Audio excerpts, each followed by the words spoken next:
Tiene la palabra la diputada Germana Figueroa Casas.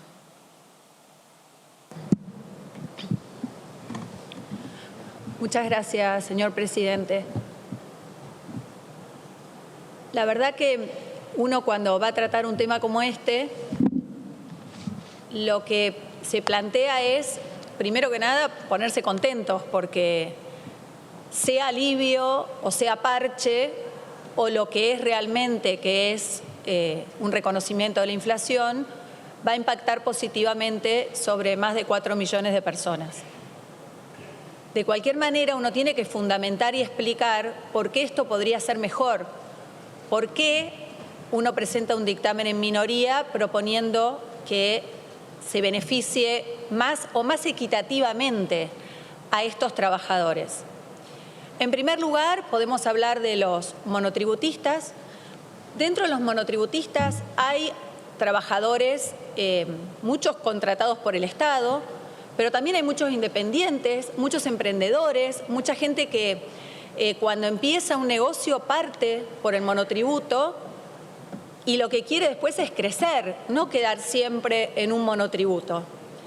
Porque el monotributo fue creado como un sistema para poder incluir, para poder tener legalizado a un montón de gente que trabajaba por su cuenta. Ese fue el comienzo del monotributo.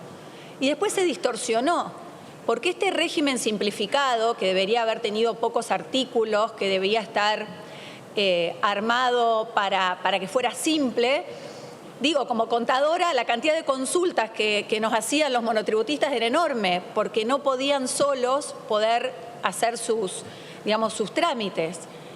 Como ya manifestó el diputado Romero, hubo infinidad de modificaciones, de resoluciones, de aclaraciones y modificaciones casi íntegras del régimen, que lo único que han logrado es complejizarlo más.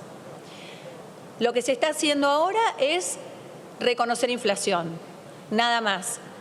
Y en julio, cuando se recategorizaran, lo que le iba a suceder a un monotributista es que iba a tener que cambiarse de categoría y pagar más, por más que no estuviera de verdad ganando más.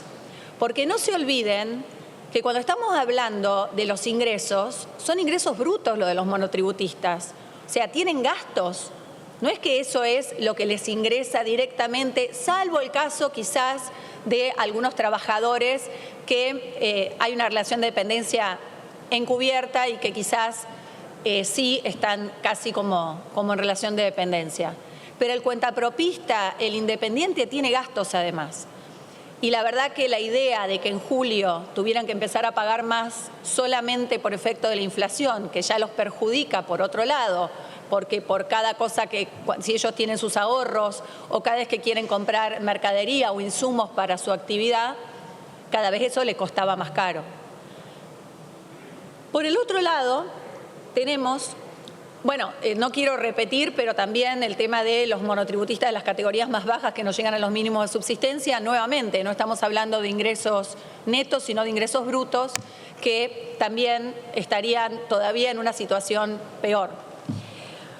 Por otro lado, podemos hablar de los autónomos y de esta discriminación que se ha sufrido desde hace mucho tiempo entre los autónomos y los empleados en relación de dependencia. Comenzó en 1992 y por mucho tiempo fue un 200%. Luego se aumentó más, en 2018 se trató de equiparar un poco y ahora estamos haciendo un reconocimiento que es bastante histórico, ¿no? Debería haberse planteado antes. ¿Y qué son los autónomos? Y dentro de esto no están solo los de cuarta categoría, que son los que tienen honorarios, profesionales, algunos agentes de comercio, sino también están aquellos que están en tercera categoría que trabajan personalmente en esa actividad.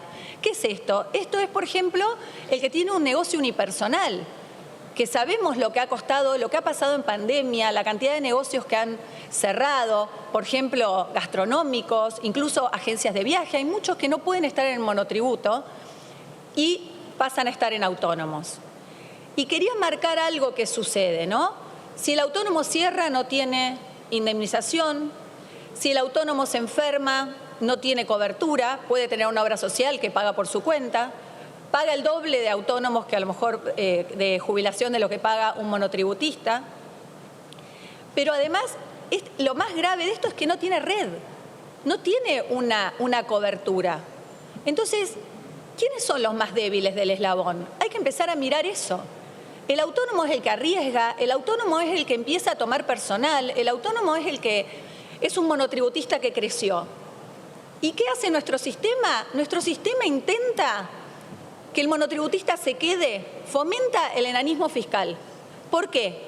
Porque el cambio por ganar 500 pesos más, por ejemplo, un profesional que la última categoría que puede estar en el monotributo, pasa a pagar 2,5 veces más, por lo menos, que estando en el monotributo. Entonces, el estímulo que nosotros estamos dando, el incentivo que tiene cualquier profesional, cualquier cuentapropista, es quedarse en el monotributo. Y eso lo que termina haciendo es que el efecto final es que todos nos querramos achicar, que se rechacen trabajos, que se trate de no crecer, de no tomar empleados. Tenemos que trabajar esto. Se intentó, hubo una modificación de leyes para hacer un puente, pero que es insuficiente para el gran cambio que tiene un monotributista cuando se transforma en autónomos. Creo que esa es una deuda pendiente que tiene que ver con ver nuestro sistema tributario, con tener esas que varios han planteado, esta conversación muy seria e importante sobre el régimen tributario que queremos, sobre si queremos que la gente crezca, si queremos que las empresas pequeñas se transformen en grandes. Es una deuda que tenemos hacia la sociedad y es una deuda que va a permitir, si lo resolvemos, que tengamos una Argentina como era la de antes, una Argentina donde todos querían crecer, donde no pasaba que alguien no quiera facturar, porque si factura un poco más, termina pagando el doble de lo que estaba pagando. Muchas gracias. Gracias, señora diputada.